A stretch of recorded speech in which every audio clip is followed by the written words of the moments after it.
Money to give everyone in the audience tonight $1 million.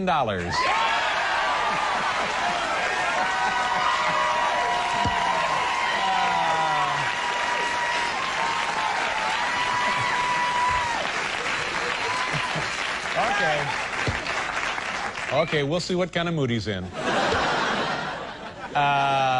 Ladies and gentlemen, please welcome the author of this book right here, Trump, The Art of the Deal, Donald Trump.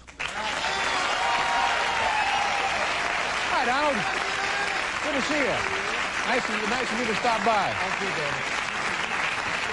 You know, at the beginning of the show, I said you either love him or you hate him. Now, do you find that that's true, or does everybody love you, or does everybody hate you? No, most people love me, and a few really have great distaste for me, David. And why is it that those people, that few, would not care for you? Because you're so successful? I can't imagine. No, I don't think so. It's just I sort of speak my mind a little bit like you in that respect.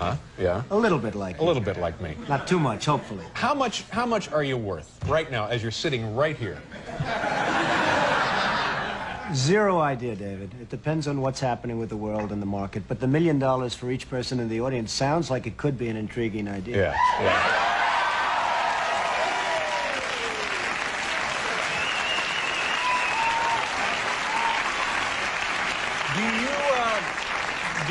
Do you make more money? You own casinos. How many casinos do you own? We have 4 casinos. 4 casinos in Atlanta? Paradise Island, Atlantic City, and it's really been very fabulous. Now, do you make more money from the casinos or more money in real estate development? Well, probably real estate in a sense, but real estate is an appreciation business, whereas the casinos are cash flow, and I don't know, I never really even think of it in those terms. I try doing a great job. I think we have the best hotel casinos in the world, and hopefully I have the best real estate in the world with Trump Tower and everything, and that's what I like. All right, now let's get back to the assessment of your wealth for a second. If you had to liquidate, if you just decided I'm going somewhere else, I'm going to live in a trailer, and you wanted to sell off, everything, you'd start with your real estate development, all of your real estate holdings, and whatever else you have, your casinos, so on and so forth. You sold everything. Right. How big would that check be that you put in your pocket when you headed west for the trailer? Well, I hate to disappoint, but I have zero idea, David. How come this seat is at such a low level? You know, I'm looking at him. He's got this stage rigged, folks. No. But that seat is a good six inches higher than my seat. And so am I. Huh? I see. But no, I'm serious. I think that I'm not going to get you off that subject. No, this is. I think this is the kind of thing that people love to fantasize about, because you were unquestionably one of the most successful men in the country, if not the world, and also one of the wealthiest. So, give us a figure that we might ponder here. You'll never get it out of me, David. You'll never get it out of me. You'll try, but you'll never get it. Let's get something like how we're going to become more successful. Let's talk about that. I read something this afternoon that said in the bank right now you have $500 million in cash. In cash. Is that a fair? Which paper did you read that in? Well, I can't divulge those sources. You have to give me the newspaper. No, just tell me, is that not true, or is that close? Am I nuts here? Well, I don't know. You have to tell me where you got that, David. This is a very unusual interview, folks. You won't put a figure, just an imaginary figure? Never would. $1 billion. You're worth $1 billion? Perhaps. Perhaps. Perhaps. Are we the low side of perhaps or the high side of?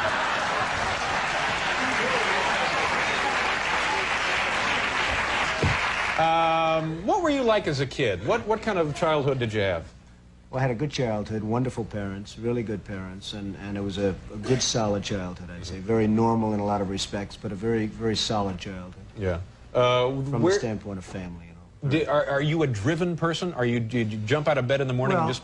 I don't think of myself as driven. I'm fortunate. I don't need lots of sleep like some people, and some people don't. I don't need that. I would say that I'm somebody that enjoys what I do, and I enjoy it so much that perhaps I do it well. But I really enjoy what I do. I don't like to think of myself as driven. I don't like to think of myself really as ambitious. I just enjoy what I do, Dave. Is what you do something you've always wanted to do? I know your father was and still is a real estate developer. My father was in the real estate business, and I've been in that and other businesses and different things.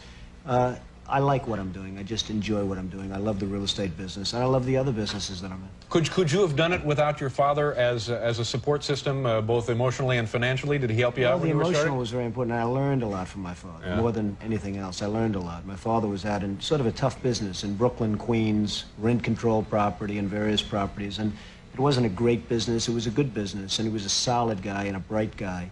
And I learned a lot from my father, and I think in terms of support, that would be the #1 thing that I got from my father. Have you had failures, big failures? Well, I don't look at failures as failures. I think a failure is something that you really want to learn by. I would say that I haven't had too many, and I want to keep it that way. I like What's the biggest bath you've taken on a deal? I don't know if I can answer it yet. I mean, let's see what happens. So far, I've been very fortunate. But, I mean, we've all been fortunate. Markets have been going up, other than a few weeks ago. Now, did you get hurt in the stock market then? Not particularly, but I think everybody gets hurt, because when you lose $1 trillion or whatever throughout the world, I suspect everybody's hurt indirectly. I'm in the real estate business. You sell apartments, you sell this, you sell that. Perhaps people don't have as much.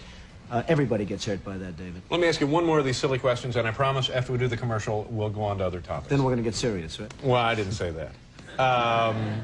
What would it take, what kind of a hit would it take to get your attention where you would maybe need a drink? Where somebody came in and said, Don, we got some bad news. Woo!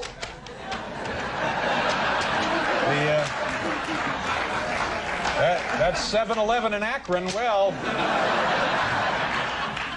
what? Hopefully, David, I wouldn't be in a position where I'd have to take that kind of a hit. I know that. I know. We're just pretending. I just want to tell you that. You act like you're running for something. No. All right, we'll do a commercial. We'll let him think some of these over and try and get a straight answer.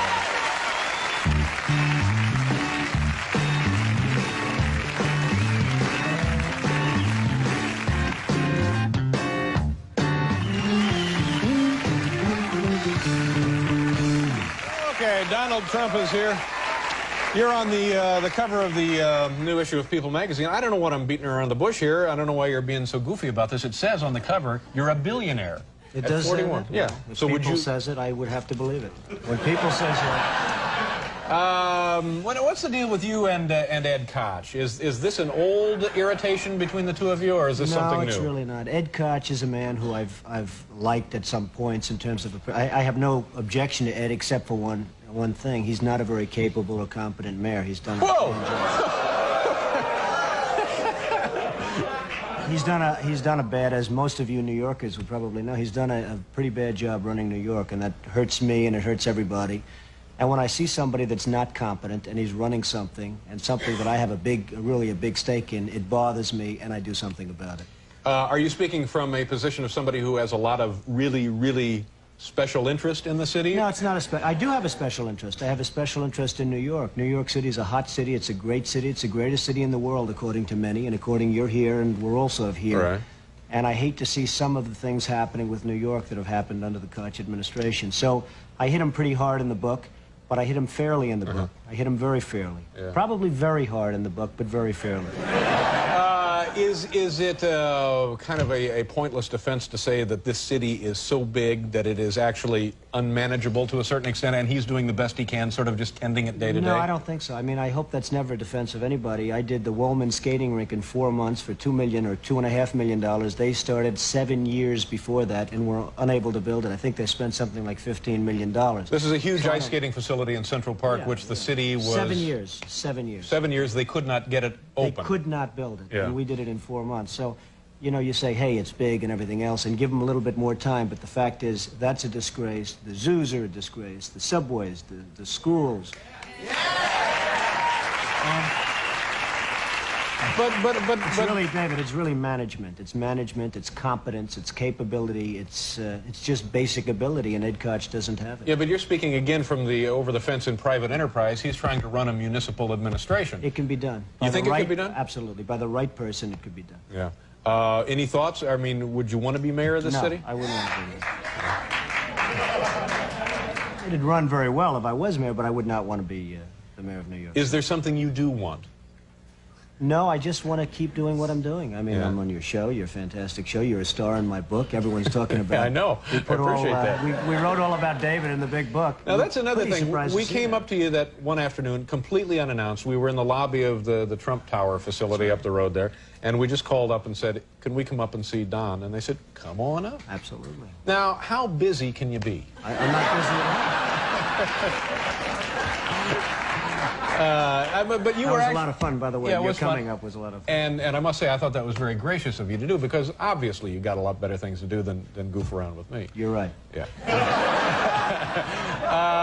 And what about the, are people trying to draft you to run for president up in New Hampshire? Well, I guess a lot of people want to see this country.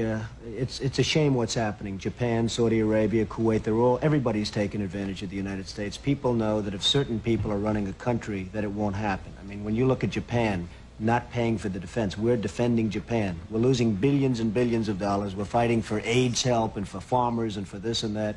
And it's a shame. And the Japanese folks, who I respect greatly, but they're not treating us fairly. They're really not treating us fairly. Kuwait, Saudi Arabia, they're not paying us anything for the services we're rendering, and I think it's a disgrace. And I think people look at certain people, and maybe me, if I were in a position, this country, believe me, would not be ripped off like it is. And it is just being ripped off so badly by our so-called allies. Yeah. So that's a pretty strong statement. So now, are you I don't saying think it's that... strong. I think it's fair. And by the way, I have tremendous respect for the Japanese. I do a lot of business with the Japanese, and they smile about it too. They know it.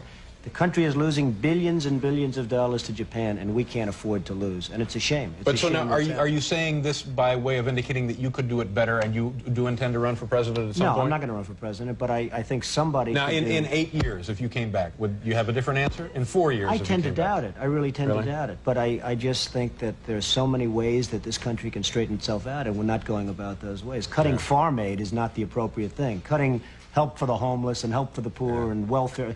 Certain things can be done that really will mean big dollars to this country, and those things are not being done right now. Let me ask you one other question, because I know you have other appointments and stuff to get to. If you go to dinner and the bill is like, say, $25, how much of a tip would you throw down? Well, you know, the way I feel about tips, if somebody does a super job, Yeah. I give more than anyone. And if somebody does a lousy job, I probably give less than anybody. And that's the way I feel about life. Life should be, you should be rewarded for competence and capability and doing a job and having a smile on your face, maybe, if that's the case. And I'm a pretty good tipper when somebody's good, and I'm a pretty lousy tipper if somebody's not good. So that's the way it is. But, you know, sitting here listening to this stuff, it seems to me you are dying to get to some public platform to superimpose those feelings upon the American awareness. Well, maybe so, but I'm not. I would like to have the feelings known and let somebody else do it, and it can be done. If it's carried, if the ball's carried correctly, it can be done. Yeah, but if you want something done right. Do it yourself. Here is the book. It's Trump, the Art of the Deal, and this is Donald Trump. Donald, thank you very much for coming out. We'll be right back.